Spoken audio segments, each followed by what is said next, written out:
కానీ ఆ ఇష్టాన్ని కూడా ఎవరి వైపు చూపించాలి? దేవుని వైపు. ఈ రోజున చిన్నపిల్లల మనసుతో ఏముండదు, కలర్షం ఉండదు, భేదాలు ఉండదు, కక్ష ఉండవు, ఏమి ఉండవు. అలాగే నువ్వు మందిరానికి వచ్చినప్పుడు కూడా ఎలా ఉండాలి? అలాంటి చిన్న పిల్లల మనస్తత్వం ఉండాలని ప్రభు పేరట మనం చూస్తున్నాం పిల్లగా.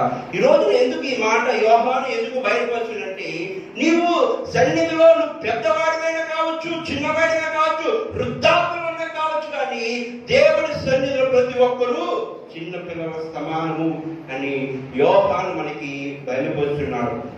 ఈ రోజు నువ్వు ఏ రీతిలో ఉన్నావు?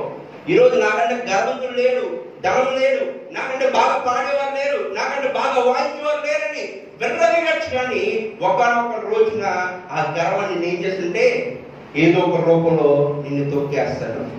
గమనించండి, చిన్నపిల్లల మనస్తత్వం నీలో ఉండాలి.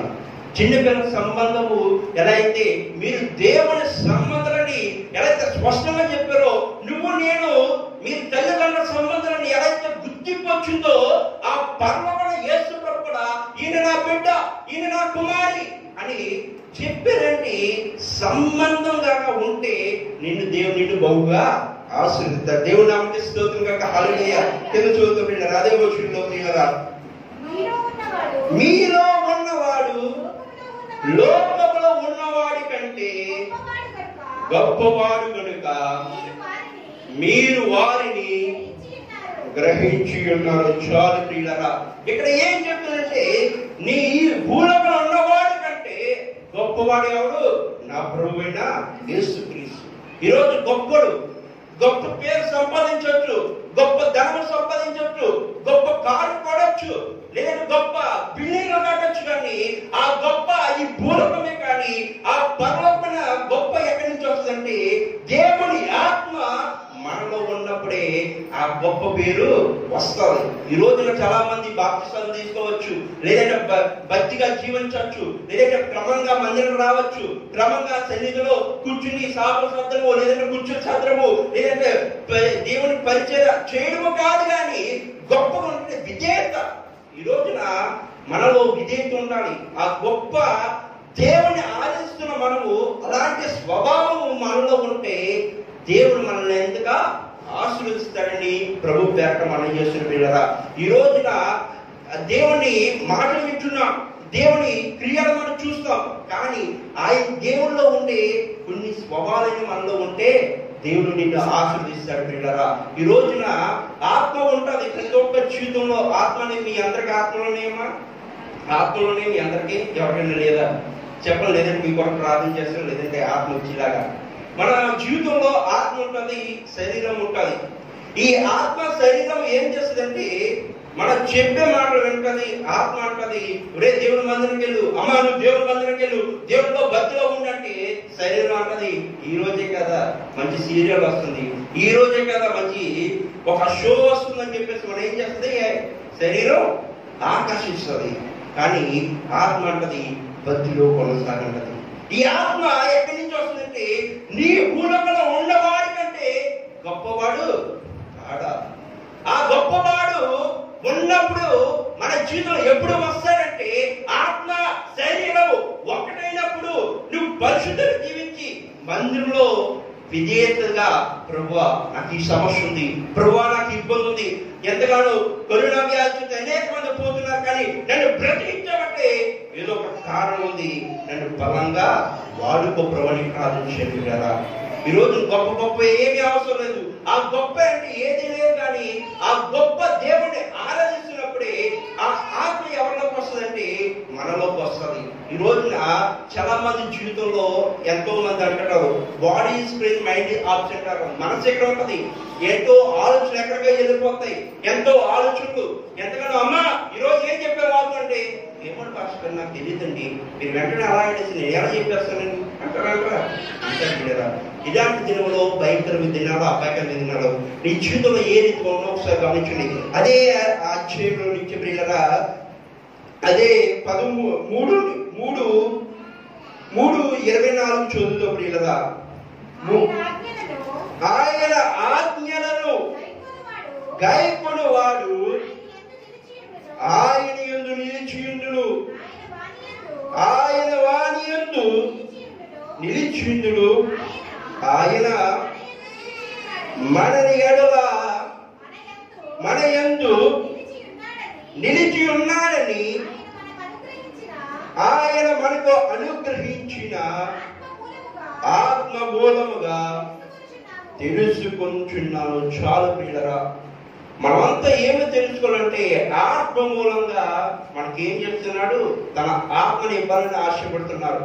చాలా మంది చూడండి, ప్రతి ఒక్కరి జీవితంలో తల్లిదండ్రులు అనుకుంటారు, ఏమనుకుంటారంటే నా కుమారుడు మంచి ఉద్యోగంలో ఒక స్థాయిలో ఉండాలని ఆశపడతారు. మీ జీవితంలో ఒకనొక దినంలో ఒక ఉపమానం చెప్తున్న జాగ్రత్త గమనించండి. ఈనాడు దినంలో బండిలు చాలా వచ్చినాయి, కానీ పూర్వ దినంలో చేతక బండి ఒకటి ఉండేది. ఆ చేతక బండి ఒక తండ్రి కుమారుడు, అలాగా తండ్రి ఏం చేసినట్టే స్కూల్కి దేబడుతున్నా వీళ్ళరా, స్కూల్కి దేబడుతున్నప్పుడు అలా వెళ్తున్నప్పుడు ఆ కుమారుడు ఒకటి చూస్తాడు. ఏం చూస్తాడంటే వస్త్రాలు సరిగా లేని ఒక ఆమె చూస్తాడు. వస్త్రాలు లేని సరిగా చిరిగిపోయిన వస్త్రాలు వేసుకుని అలా రోడ్డు దగ్గర ఏదో పిచ్చిగా ఉంటే ఆ కుమారుడు ఎంతగానో బాధతో అలాగా వెళ్తున్నాడు. కొన్ని రోజులు గడిచింది. అదేంటి ఆమె ఎన్ని రోజులైనా అక్కడే ఉంటుంది, వస్త్రాలు సరిగా లేదు, అలా ఉంటుందని ఆ కుమారుడు చిన్నతనంలో అనుకున్నాడు. పిల్లరా అనుకుంటే ఒకనొక దినంలో తనకి పాకెట్ మనీ ఇస్తారంట. పిల్లరా పాకెట్ మనీ ఇస్తున్నప్పుడు 2 రూపాయలు 3 రూపాయలు. ఈనాటి దినంలో పూర్వ దినంలో 2 రూపాయలు అంటే చాలా ఎక్కువ. ఈనాటి దినంలో 10 రూపాయలు అంటే విలువ లేదు మనందరికీ. పూర్వ దినంలో 2 రూపాయలు అంటే చాలా విలువ. కాబట్టి ఆ 2 రూపాయలు ఎలా బ్రేక్ టైంలో లేదంటే ఖాళీ సమయంలో చాక్లెట్ కొనుక్కోవడం, బిస్కెట్ కొనుక్కోవడం అని చెప్పేసి ఆ తల్లిదండ్రులు వస్తే ఆ కుమారుడు ఏం చేశాడంటే అది కొనుక్కోకుండా ఒక డిబ్బి కొనుక్కున్నాడంట. ఆ డిబ్బిలో ఏమేసి ఉండే 2 రూపాయలు అలాగ రోజు ఇస్తారంట. ఉదయం ఒక 2 రూపాయలు, సాయంకాలం ఒక 2 రూపాయలు ఇస్తూ ఉంటే ఆ డబ్బులన్నీ ఆ డిబ్బిలో వేసి ఆ 4 రోజులు 5 రోజులు అలాగా ఎన్నో రోజులు అయిన తర్వాత ఆ డిబ్బి నిండిపోయే వరకు ఏం చేస్తుంటే డబ్బులు వేస్తున్నాడు. కానీ ఆమె అక్కడే ఉంది, వస్త్రాలు అలా బాగోపోతే ఒకనొక దినం అలా వెళ్తున్నాడు, చేతక బండి వెళ్తున్నాడు. అయ్యో ఎందుకు ఆమె ఎలా ఉందని బాధతో ఉన్నాడు. ఒకనొక దినం ఆ డిబ్బి ఉంది కదా, ఆ డిబ్బి బ్యాగ్ లో పెట్టుకుని ఏం చేశాడంటే ఆమె దగ్గరికి వెళ్ళాడు. తండ్రి అక్కడ డ్రాప్ చేశాడు. స్కూల్లో ఏం జరుగుతుందో తండ్రికి తెలీదు. చాలా మంది పిల్లలు స్కూల్కి అప్పచెప్పిందంత టీచర్లు చూసుకోవాలి, ఏం చేస్తున్నారో ఏం జరుగుతుందో టీచర్ తెలుస్తుంది, కానీ తల్లిదండ్రులు తెలియదు. ఆ కుమారుడు ఏం చేస్తుంటే ఎక్కడైతే ఆమె ఆ వస్త్రాలు హీనంగా ఉందో ఆమె దగ్గరికి వెళ్ళి ఆ డిబ్బి పలగొట్టి ఆమె వస్త్రాలు వేసుకున్నాక ఒక షాప్కి వెళ్ళి ఆమెకు ఒక షర్ట్ కొని పెట్టాడంట. పిల్లల ఆ చిన్న వయసులో ఆ వయసులో కొని పట్టుకెళ్తే ఆమె ఎంతగానో మురిసిపోయిందంట. అడుగుతుంది, బాబు నీకెందుకు ఈ ఆలోచన వచ్చిందంటే, అమ్మ నిన్ను చాలా రోజులు బట్టి చూస్తున్నాను, ఎవరో నిన్ను పట్టించుకోవట్లేదు, ఎవరో ఎంతగానో రోడ్డు మీద వెళ్ళిపోతున్నారు, కానీ ఒక్కరో నిన్ను పట్టించకపోతే నాకు మనసులో అనిపించింది, నిన్ను చూస్తే ఏదో సహాయం చేయాలని అనిపించింది, నిన్ను చూస్తే ఏదో ఒకటి చేయాలని అనిపించింది, అందుకే నీకు షర్ట్ కొనాలని చెప్పేసి ఇచ్చిన పిల్లల కుమారుడు ఇస్తే ఆ తల్లి ఏమైపోయిందంటే ఆనందపడిపోయింది. పిల్లరా ఎంతగానో బట్ట చిరిగిపోయినా కానీ ఆనందపడిపోయింది. వెంటనే తన తల్లి ఇచ్చిన హాట్ బాక్స్ టిఫిన్ భోజనము ఇచ్చిన అదంతా ఏం చేశాడంటే ఆ కుమారుడు అక్కడ ఉన్న తల్లికి అర్పించే పిల్లరా వెంటనే అత్తింటుండే ఎంత ఆనందపడిపోయాడు. చాలా మంది చూడండి కిందలు కట్టిన పిల్లలు ఎంతగా సంతోషిస్తారో అట్లా రెట్టింపు సంతోషం ఆ తల్లికి ఇస్తున్నప్పుడు ఆనందం అక్కడ జరిగింది. పిల్లరా ఎందుకు ఈ మాట జ్ఞాపకం చేసిందంటే మనలో ఏదో ఒక ఆలోచన ఉండదు కాదు, కానీ మనం ఏదో మందిరానికి వెళ్ళడం కాదు, కానీ ఏదో మందిరం వచ్చి కూర్చుని వెళ్ళిపోవడం కాదు, కానీ ఒక ప్రేరణతో వచ్చి ఆయన ఆత్మ నాకు వచ్చే వరకు గొప్ప కార్యాలు చేయడం మోప నుంచి ప్రార్థన చేస్తే నీకు చేయకుండా ఉండరా? ఈ రోజున కోవిడ్ ద్వారా ఎంతో మంది శోధనలు పొందారు, ఎంతగానో ఇబ్బందులు పొందారు, ఎంతగానో ఈ కోవిడ్ ద్వారా ఈ సెకండ్ వేవ్ థర్డ్ వేవ్ కూడా వచ్చింది, ఎంతగానో మరణం పొందుతున్నారు. కానీ నిన్నెందుకు ప్రతించనంటే ఆయన ఆత్మ దిగించే వరకు నువ్వు ఎలా ఉందంటే గొప్పగా ఉండాలి. ఆ గొప్ప ఎప్పుడు వస్తుందంటే ఇలాంటి గొప్ప కార్యం చేసినప్పుడే. ఎంతగానో ఆవిడికి ఇచ్చని చెప్పేసి నేను ఇచ్చేమని కాదు, కానీ అటు గొప్ప కార్యం ఎలా ఉండాలంటే మందిరంలో విధేయత, మందిరంలో వచ్చుట, సంఘంలో పరిచయం చేయుట, అలాంటి విషయాలు మనం చేస్తే దేవుని నిన్ను గొప్పగా ఆశ్రయించారు వీళ్ళరా. ఈరోజు నీ జీవితంలో నువ్వు ఒక్కటి అనుకోవచ్చు. ఏమనుకోవచ్చు అంటే, దేవుడు ఆత్మ ఎవరిలో ఉంటుంది అనుకోవచ్చు.